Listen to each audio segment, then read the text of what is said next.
Hello friends, welcome to Lithika சமையல். இன்றைக்கி நம்ம சேனலில் ரோட்டு கடை எக் ரைஸ் அதே சுவையில் வீட்லேயே எப்படி செய்கிறதுன்னு பார்க்கலாம் வாங்க. அதுக்கு ஃபஸ்ட்டு கடாயில் தேவையான அளவு எண்ணெயை ஊற்றிக்கலாங்க. எண்ணெய் நல்லா சூடாகட்டும். அடுத்து 2 முட்டையை உடச்சி ஊற்றிக்கலாங்க. முட்டையை சேர்த்த பிறகு இதுமாதிரி கரண்டியால் நல்லா கலந்து விட்டுக்கிட்டே இருங்க. முட்டை இதுமாதிரி எண்ணெயில் நல்லா ஃப்ரை ஆகட்டும். அடுத்தது இது கூட என்னென்ன காய்கறிலாம் சேர்க்குறதுன்னு பார்க்கலாங்க. ஒரு பெரிய வெங்காயத்தை பொடியாக கட் பண்ணி வச்சுருக்க அதை சேர்த்துக்கலாம். அடுத்தது நறுக்கின பீன்ஸு, நறுக்கின கேப்சிகம், நறுக்கின கேரட்டை சேர்த்து நல்லா கலந்து விட்டுக்குங்க. எக் ரைஸ் பொறுத்த வரைக்கும் காய்கறிலாம் ஒரு அரை வேக்காடு தான் வேகணும். அதனால லேசாக வதக்கி எடுத்துக்கலாங்க. அடுத்தது 1 கப் அளவு நறுக்கின முட்டைக்கோஸை சேர்த்துப்போம்.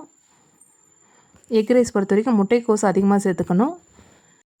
எல்லா காய்கறியும் ஒரு 5 நிமிஷம் மட்டும் வதங்கினா போதுங்க. அடுத்தது இதுக்கு தேவையான அளவு உப்பு சேர்த்துப்போம். 1/4 டீஸ்பூன் அளவு இஞ்சி பூண்டு பேஸ்ட்டு சேர்த்துக்கலாங்க. இஞ்சி பூண்டு சேர்த்த பிறகு நல்லா மிக்ஸ் பண்ணி விட்டுக்குங்க. அடுத்தது மசாலாவை சேர்த்துக்கலாங்க.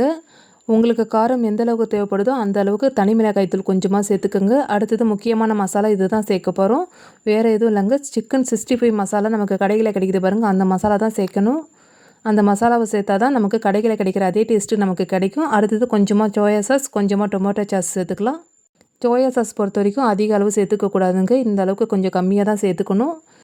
அடுத்தது நம்ம வேக வச்ச சாதத்தை கலந்துக்கலாங்க. நம்ம நார்மல் ரைஸ் இல்லைனா பிரியாணி ரைஸ் எது வேணாலும் சேர்த்துக்கலாம்.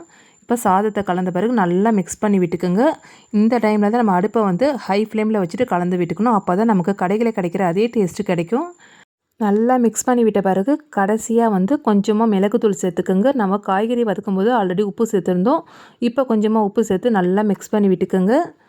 உப்பு தேவைப்பட்டால் மட்டும் நீங்கள் சேர்த்துக்குங்க. அவ்வளோதாங்க. கடைகளில் விற்கிற எக் ரைஸ் நம்ம வீட்லேயே செஞ்சாச்சு. கண்டிப்பாக செஞ்சு பார்த்துட்டு எனக்கு ஃபீட்பேக்கை கமெண்ட்டில் சொல்லுங்கள். இந்த வீடியோ உங்களுக்கு பிடிச்சிருந்தால் லைக் பண்ணுங்கள், ஷேர் பண்ணுங்கள், கமெண்ட் பண்ணுங்கள். மறக்காமல் நம்ம சேனலை சப்ஸ்கிரைப் பண்ணிக்கோங்க.